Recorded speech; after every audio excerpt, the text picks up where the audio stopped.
Fancy garment and kids mall, sherwani, coat pant, three piece, suiting, shirting, tailoring, बच्चे और बच्चियों के लिए कई सारी कपड़ों की वैरायटियां। हमारा पता आयशा नगर पुलिस स्टेशन के सामने, हजार खोली, मालेगांव। प्रोप्राइटर चांद खान।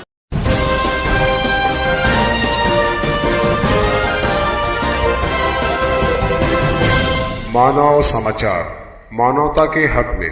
हम लोग दरेगांव पावरलूम संघर्ष समिति के वक्त की सूरत में जो यहाँ पर आए हैं, हम लोग एडिशनल एसपी और डीवाईएसपी साहब, उसके बाद हम प्रांत ऑफिसर साहब के पास भी जाने वाले हैं। मई 2019 के अंदर प्राइवेट बिजली कंपनी को महाराष्ट्र हुकूमत की जानिब से मालेगांव का बिजली का निज़ाम सौंपा गया। इसके लिए दिया गया कि मालेगांव के अंदर जो है निज़ाम को दुरुस्त किया जाए और सप्लाई बहाल रखी जाए 24 घंटा, और जो वो वक्त पर काम नहीं होते वो काम किया जाए, और जो भी उसके अंदर कमी है उसको पूरा किया जाए।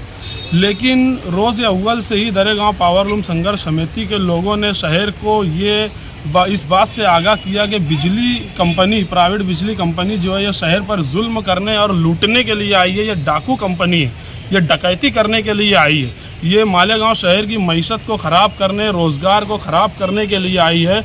लेकिन उस वक्त तक कोई भी जो है हमारी बातों पर कान नहीं धरता था। और आज शहर का हालात ये है कि तुम किसी होटल पर, पनपट्टी पर, चौक चौराहों पर, कहीं पर भी बैठ जाओ, बिजली कंपनी से शहर का हर बंदा, हर फर्द जो है परेशान हो चुका है।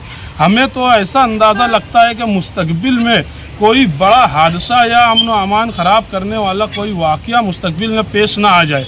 इसी वजह से जो है हम यहाँ पर एडिशनल एसपी और डीवाईएसपी साहब से मुलाकात करने के लिए आए हैं, और लिखी में उन्हें हम इस बात से आगाह करते हैं कि हम जो है होटलों पर, चौक चौराहों पर या शहर के बीच में जहाँ पर भी हम बैठते उठते हैं या जिस आदमी से भी मुलाकात करते हैं वो प्राइवेट बिजली कंपनी के ख़िलाफ़ ही बात करता है।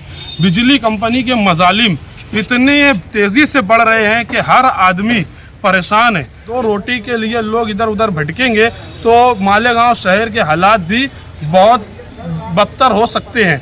ये तमाम बातें जो है हम आज पुलिस प्रशासन के आगे और प्रांत ऑफिसर के सामने जो है हम रखने के लिए आए हैं।